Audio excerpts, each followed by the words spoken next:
Alors Jean-Michel Ray, ça fait bientôt 15 jours qu'on parle de Paul, j'ai envie de vous poser la question, maintenant que vous nous avez parlé de la figure, etc., mais est-ce que vous n'êtes pas en train de souligner une sorte d'antisémitisme, alors je suis prudent, d'antijudaïsme chrétien, qui est lancé par Paul? Oui. Est-ce que c'est ça le problème que vous voulez souligner? Alors, il y a quelque chose de cet ordre, mais là aussi il faut être évidemment très, très prudent, et j'ai essayé de m'abriter d'ailleurs derrière un théologien catholique qui s'appelait Stanislas Breton, qui était un grand intellectuel, philosophe, théologien.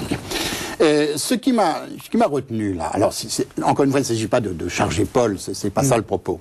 Non, c'est plutôt justement la lecture qu'on en fait. C'est plutôt la lecture qu'on en fait. C'est ça que vous en tout cas, montrez. Il y a quelque chose chez Paul qui prête à cette lecture. Qui prête à cette lecture. Oui, qui prête à cette lecture quand il dit précisément que ce thème qui va courir à travers tout l'Occident, les Juifs ne savent pas lire, la chose devant les yeux, etc.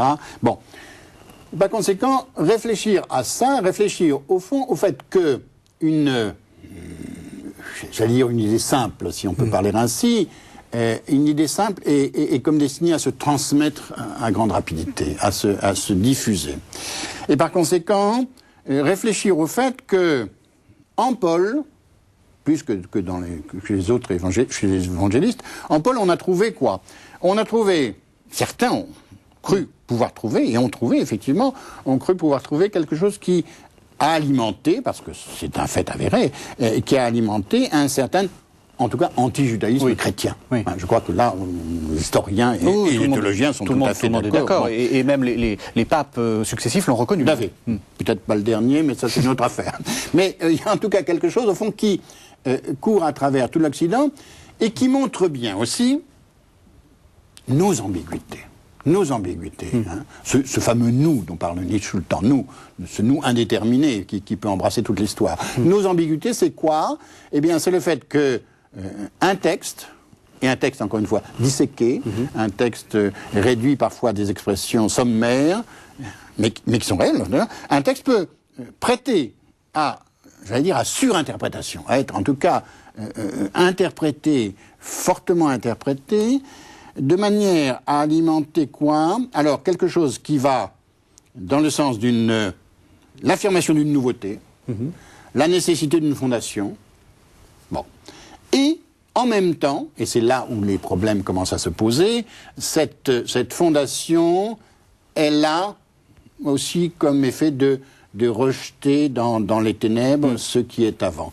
Donc là, ce que j'appelle la violence de la fondation. Et je crois que là, on ne peut pas ne pas, aujourd'hui, pour toutes sortes de raisons, et qui sont les raisons aussi du siècle dernier, où tout ça s'est explosé de toute manière possible, on ne peut pas ne pas poser ces questions avec, évidemment, toute la prudence nécessaire. Vous voulez dire qu'à partir du moment où Paul fonde quelque chose, ce qu'il fonde, c'est difficile de le dire, mais il fonde certainement quelque chose. C'est difficile de le dire, vous avez raison.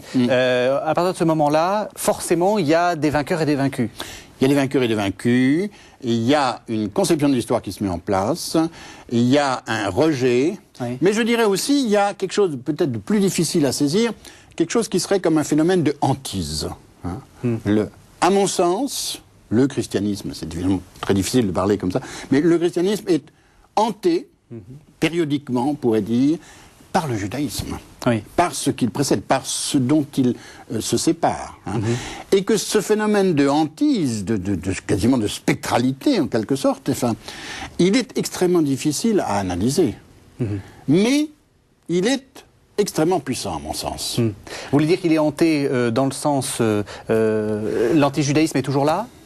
L'antijudaïsme est toujours là, sans doute, mais aussi alimenté par la société civile, évidemment. Il ne s'agit pas de tout mettre... Bon, mais également, il est hanté au sens où la question de la séparation nécessaire dans une fondation n'est jamais entièrement posée. Alors, est-ce qu'elle peut être posée entièrement? Je ne sais pas, mais en tout cas, il y a des moments où cette question s'impose plus que d'autres.